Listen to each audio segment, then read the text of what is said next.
नमस्कार, रेशूज किचनमध्ये आपल्या सर्वांचे खूप खूप मनापासून स्वागत। आज आपण गरम पाण्यात ज्वारी ओतून अशी एक मस्त फुलणारी रेसिपी बनवणार आहोत की मुलं सुद्धा अगदी आवडीने खातील। तसेच ही रेसिपी कफ व पित्त सुद्धा कमी करणारी आहे। आता या दिवसांमध्ये मुलांना कफ होतो, तर मुलांनी ही आवर्जून रेसिपी खावी। तसेच ही रेसिपी वजन व शुगर सुद्धा कमी करणारी आहे। तर इथे मी अर्धी वाटी ज्वारी घेतलेली आहे। तर ज्वारी जी आपण घरी भाकरी करतो ना, ती ज्वारी इथे मी वापरलेली आहे। तर स्पेशल अशी कुठली नाही, छोटी मोठी अशीच ही ज्वारी असते। आता यानंतर गॅसवर एक कढई ठेवायची व यामध्ये आता जवळपास 1.5 ते 2 ग्लास पाणी ओतायचं। आता पाणी आपल्याला इथे चांगलं गरम करून घ्यायचं आहे। तर सुरुवातीला गॅस मोठाच ठेवायचा। तर हे पहा, सुरुवातीला गॅस मोठा ठेवल्यामुळे पाणी पटकन गरम होतं व यामध्ये आता आपल्याला अर्धी वाटी ज्वारी ओतायची आहे व एका चमच्याने हे थोडंसं ढवळून घ्यायचं। हवं तर यामध्ये थोडंसं मीठ घातलं तरीही चालेल, पण मी आता इथे मीठ घातलेलं नाही। आता या पाण्याला चांगली खळखळून उकळी आणायची आहे।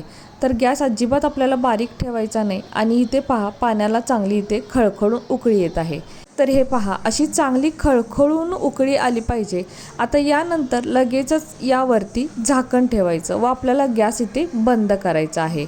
तर गॅस आता इथे बंद केलेला आहे। आता झाकण ठेवून एक 10 मिनिटासाठी हे असंच ठेवून द्यायचं। तर आता एक 10 मिनिटानंतर आपण हे झाकण काढून पाहूया। तर हे पहा, ज्वारीचा हलका कलर बदललेला आहे व पाण्याचा सुद्धा हलका कलर बदललेला आहे। तर बघू शकताय, ज्वारी छान अशी टपोरी झालेली आहे। तर इथे गरम पाण्यात ज्वारी फक्त आपण 10 मिनिटं ठेवली होती, उकळत ठेवली नव्हती। म्हणजे ज्वारी इथे आपण खूप काही शिजवले वगैरे असं नाही, हलकीशी ती फक्त सॉफ्ट झालेली आहे। आता यानंतर दुसरीकडे एका भांड्यावरती मी चाळण ठेवलेली आहे, यावरती आता आपण ही ज्वारी गाळून घेऊयात। तर ज्वारी आपल्याला इथे चांगली नितळून घ्यायची आहे। तर यासाठी आपण चमच्याने ही थोडीशी पसरवून ठेवूया, म्हणजे पाणी यातलं सर्व निघून जाईल। यामध्ये अजिबात पाणी राहिलं नाही पाहिजे। तर हे पहा, सर्व पाणी ते नितळलेलं आहे। आता हे पाणी आपण बाजूला करूया व ही ज्वारी पहा, एकदम छान, यामध्ये अजिबात पाणी नाही आहे। आता यानंतर इथे एक ताट किंवा मोठी प्लेट घ्यायची व यावरती आपल्याला एक सुती कपडा, म्हणजेच कॉटनचा कोणताही रुमाल वगैरे अंथरला तरीही चालेल।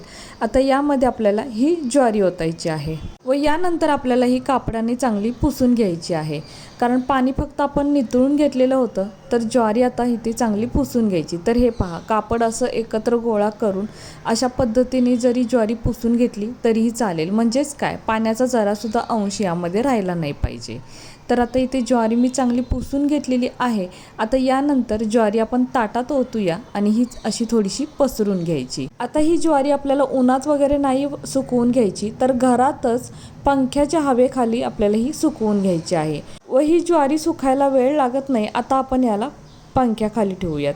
तर आता इथे बघू शकताय, एक 1.5 तासातच ज्वारी चांगली सुकलेली आहे, कारण आपण ही काही शिजवून वगैरे घेतली नव्हती, फक्त गरम पाण्यात 10 मिनिटं ठेवली होती, त्यानंतर चांगली नितळून व पुसून घेतली होती। आता यानंतर गॅसवर एक कढई ठेवूया व कढई चांगली गरम झाली की यामध्ये आता ही ज्वारी ओतायची।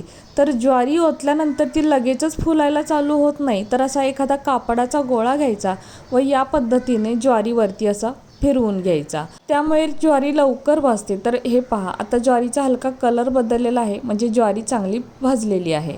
आता ज्वारी फुलायला चालू झालेली आहे। तर हे पहा, असं बाहेर उडू नये म्हणून यावरती झाकण ठेवायचं, पण पूर्ण झाकलं तर यावरती अशी वाफ धरते, म्हणून अर्धवट झाकायचं। तर हे पहा, आतमध्ये ज्वारी चांगली फुलत आहे, पण याला वाफ धरलेली आहे। तर मी इथे आता दुसरं झाकण ठेवते आणि आतमध्ये ज्वारी पहा काय मस्त फुलत आहे, याच्यात छान अशा लाह्या तयार होत आहेत। तर सध्या श्रावण महिना चालू आहे आणि ह्या लाह्या श्रावण महिन्यामध्ये आवर्जून केल्या जातात। आता बऱ्यापैकी ज्वारी फुललेली आहे। यानंतर थोडंसं झाकण असं उचलून धरायचं आणि एका चमच्याने ह्या लाह्या थोड्याशा हलवून घ्यायच्या, म्हणजे जी काही उरलेली ज्वारी आहे ती सुद्धा चांगली फुलते। तर अधूनमधून फक्त हे चमच्याने थोडंसं हलवून घ्यायचं। तर इथे आता आपण बघू शकतोय, काय मस्त पांढऱ्या फुलासारखी ही ज्वारी अगदी उमललेली आहे। तर पूर्वी असं म्हटलं जायचं, जिच्या नाकावर जास्त राग आहे ती जर ही लाह्या करायला बसली तर लाह्या जास्त फुलतात। तर काय माहिती मला किती राग आहे। तर बघू शकताय, या लाह्या मस्त अशा फुललेल्या आहेत। चमच्याने असं अधूनमधून थोडं हलवून घ्यायचं। आता पहा, हे जे ज्वारी उडायचं प्रमाण आहे ते आता थोडंसं कमी झालेलं आहे, म्हणजे बऱ्यापैकी आपल्या लाह्या इथे तयार झालेल्या आहेत। तर जोपर्यंत हे उडायचं थांबत नाही ना, तर तोपर्यंत चमच्याने हे थोडंसं हलवत राहायचं. तर बघू शकताय अजूनसुद्धा आपली ज्वारी फुलत आहे. आता हे स्टॉप झालेलं आहे, म्हणजे थांबलेलं आहे. आता हळूवारपणे हे झाकण काढायचं आणि पुन्हा एकदा हे चमच्याने थोडंसं हलवून घेऊयात. आता गॅस बंद आहे, पण ज्वारी किंवा लाह्या अजिबात यातून उडालेल्या नाही आहेत, म्हणजेच पूर्ण लाह्या इथे तयार झालेल्या आहेत. आता गॅस बंद करायचा व या ज्वारीच्या लाह्या आपण एका ताटामध्ये काढून घेऊयात. तर बघू शकताय, वाव काय मस्त फुललेल्या आहेत. तर हे पहा, अर्धी वाटी ज्वारी होती आणि त्याच्या अगदी ताट भरून या लाह्या तयार झालेल्या आहेत. तर अगदी छान तयार झालेल्या आहेत, मस्त फुललेल्या आहेत, जसं काही पांढरी फुलंच या ताटामध्ये आहेत. तर हे पहा, तर फक्त चौपटच नाही तर कित्येक पटीने ही ज्वारी फुललेली आहे. ज्वारीच्या लाह्या बनवण्यासाठी लाह्याची ज्वारी म्हणून वेगळी मिळते, पण ती सगळीकडेच मिळेल असे नाही. पण घरातली ज्वारी वापरून अशा पद्धतीने सुद्धा आपण छान अशा या लाह्या बनवू शकतो. आता या सर्वच फुललेली आहे ज्वारी असं नाही. तर हे पहा, काही ज्वारी अशी राहिलेली आहे, अर्धवटसुद्धा फुललेली आहे, तर काही फुललेली सुद्धा नाही.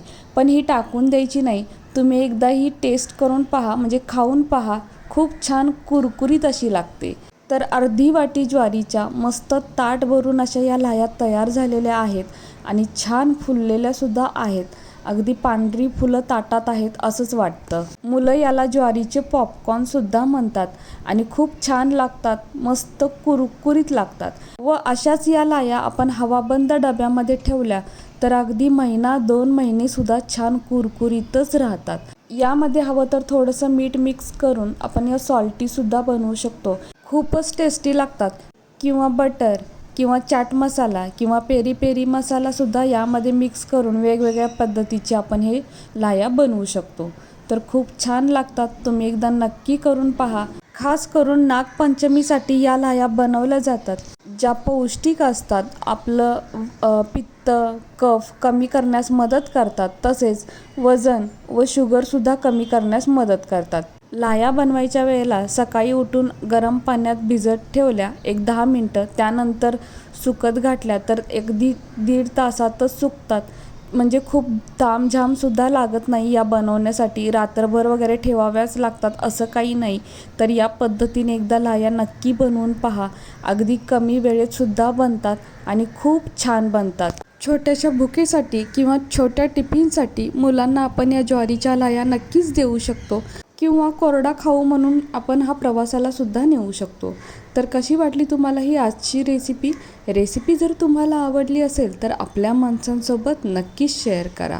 आणि हो, व्हिडिओ जर तुम्हाला आवडला असेल तर प्लीज आपल्या या व्हिडिओला एक लाईक नक्कीच करा.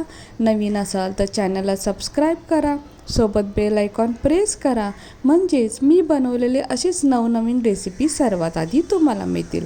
आता पुन्हा भेटू अशाच एका नवीन रेसिपीसोबत.